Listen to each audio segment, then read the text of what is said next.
Hi, this is Gary Feldman from My Business Network talking about your implementation approach on digital transformation and other technology type projects. And this is the fifth of a five-part series on how to select the right implementation approach. And today we're going to talk a little bit about implementation leadership, which is really about choosing, not just how to implement, but when and why you should work with a third party consultant, right?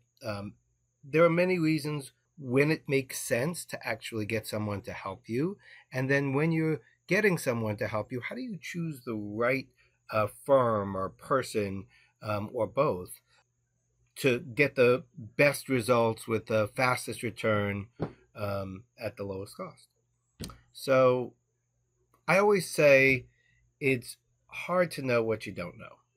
And really, the hardest thing to know is what there is to know, right? So the more experience you have doing any kind of project or endeavor, um, the more it will become natural and intuitive to you. The more you will understand all those different aspects of doing that thing that leads to success. I mean, a lot of people talk about when you are doing some profession or some project or some skill, the best place to get to is um, unconscious competence, right? That it just comes naturally to you. It's like common sense that you know what you need to do and you just do it. Think about, even teaching your kids how to drive a car. They're scared to death, and things that you do naturally, they have no clue about. They don't anticipate problems before they occur. They don't expect that person who's swerving because they're on their phone to swerve into their lane. So you see a person who's talking on their phone, and you naturally, without even thinking about it, are more cautious around that driver. So the more experience you have doing a particular endeavor, the less assistance you would need from an external party, because the more you would know what you don't know. The more experience you have will also help determine the type of consultant that you might need. So, if you have a lot of experience doing digital transformation projects, you might want somebody who has more deep expertise in that particular function in which you're trying to transform. Or if you have a really good team that has a lot of industry knowledge, you might want someone who's in a similar or tangential industry who could bring knowledge from that industry into your project. So, knowing more helps you choose what type of consultant that you would have. And not knowing more would definitely get you to try to find somebody who has deep expertise in that technology, that transformation area of expertise, as well as your industry, right? Because um, knowledge of your industry is really important to help provide more directive consultation, right? There's a difference between coaching and consulting. A coach is going to just ask you questions. A consultant is going to give more advice, right? And give more specific direction to your team. So the less you know, the more you might want a consultative approach versus a consulting approach. So that's the first factor that I like to consider is um, what experience do you have, and how much do you know what you don't know.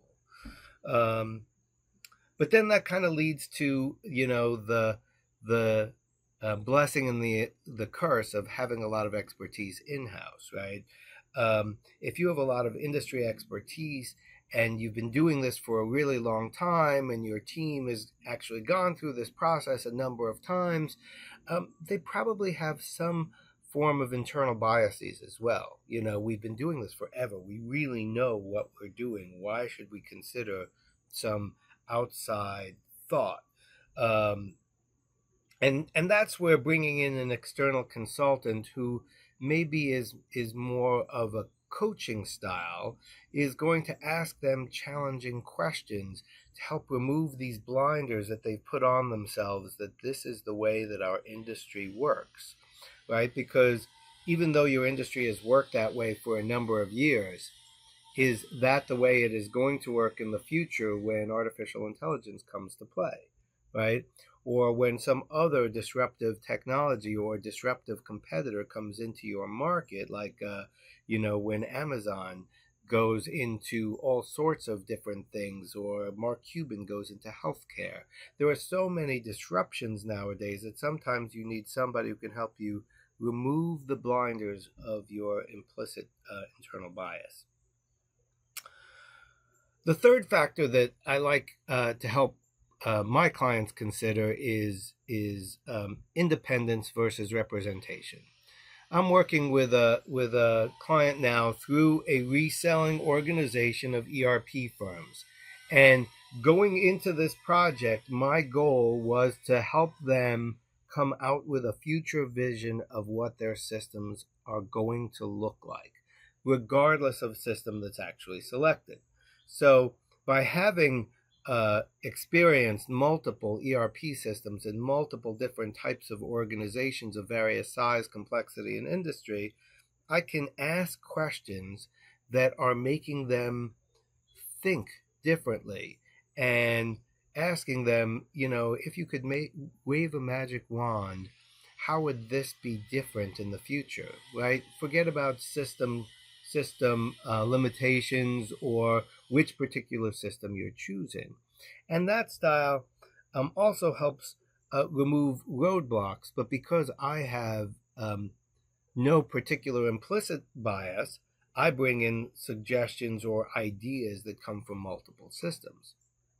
In this particular case, the customer has a anticipated system that they're going to go to, that this reselling organization actually represents. Now, if I was working directly for that company, I would be shaping this future vision based upon the limitations of that system and the particular endearing qualities of that system that makes it special for customers who use that system. So I would be suggesting ideas that are implicit within the capabilities of that particular ERP system. And that's not a bad thing if there is an implicit bias to it. And as a consultant, I believe that this is a good system to meet their needs.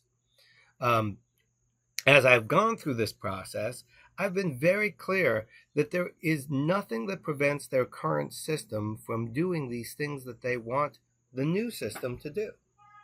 The issue with their current system is that it is an older system and it has been customized, and undoing that existing customization and getting it to this new vision would probably be just as expensive and take even longer than changing systems, because when you have that internal bias of this is how this system works, it's harder to change that than when you bring in a new system and you tell, as part of change management, whether it's change management to the customers, the vendors, or the internal employees, that we have this new system and it's forcing a change in process, right? And this change in process is for your benefit in these ways, but it helps leverage change sometimes when you change systems.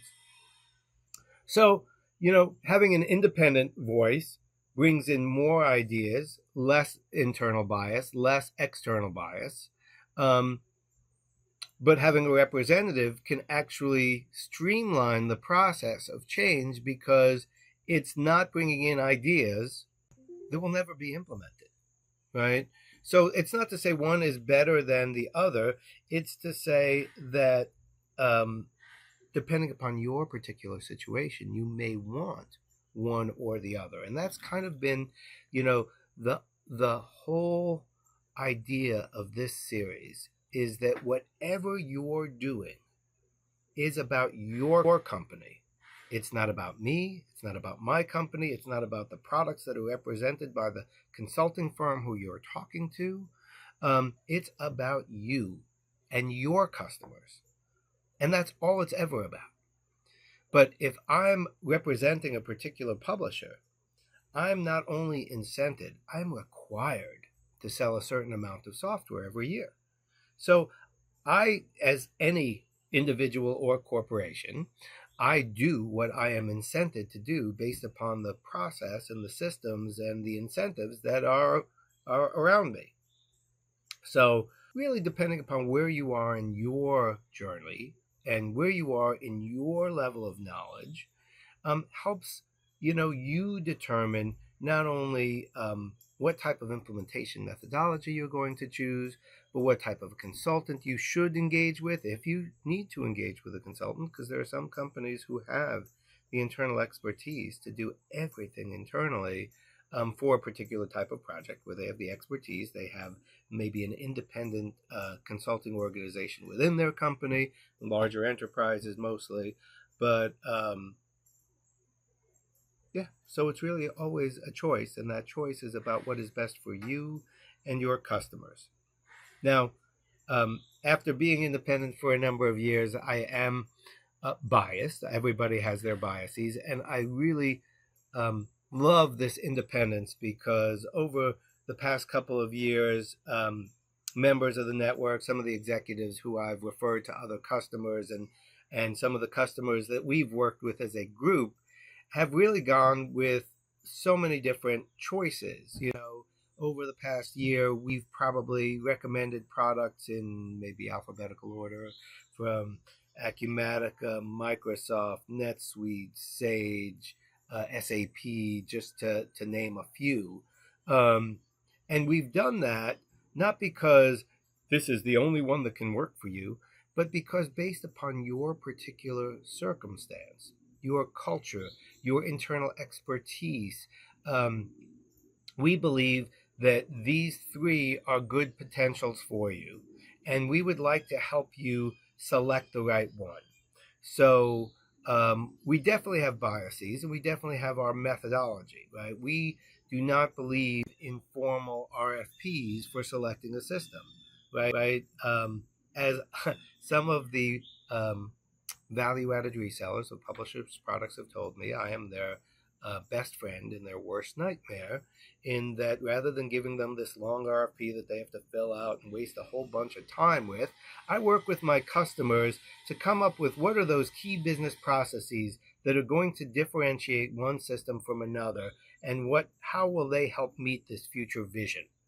Then we prepare real data from their existing operations and give it to the 2 or 3, maybe 4, rarely more than 4, definitely not more than 5 products that can potentially meet that business requirement, with the knowledge that these are the things that we are looking at, and these are why we're looking at them, and we want you to show us how you would overcome this challenge. We have this challenge. We kind of envision it this way. How do you envision it? How will you help us serve our customers better? And by being independent, I can often, and my partners as well, can cut through the BS of the salesperson and say, oh, come on, that's not out of the box. You've customized that. And so tell us, have you used a third-party product to do that? Or is it something that you personalized? And if so, how did you do it so we know what the total cost of operations are? But this way, the consultant isn't wasting their time showing feature function sets that we don't care about, or filling out RFPs that everybody can say yes to. And we can go to bed at night knowing that our only compensation is coming from getting you the right solution, right? So I hope this has been useful. I hope this series has been helpful. It's part of our corner office video series and part of our blog on our website, www.i-bn.com. If you have any questions, you can always fill out one of the various forms on the site. Always the first consultation is free. And know that we refer to the best partner within our network to serve your needs, whether that be a service that we offer, like system selection or digital transformation, or it's something that we don't offer, like the actual sale of the software. So we try to match you with the right partner, help you get the best bang for your buck, the fastest return on your investment, and the highest level of customer satisfaction. Have a great day.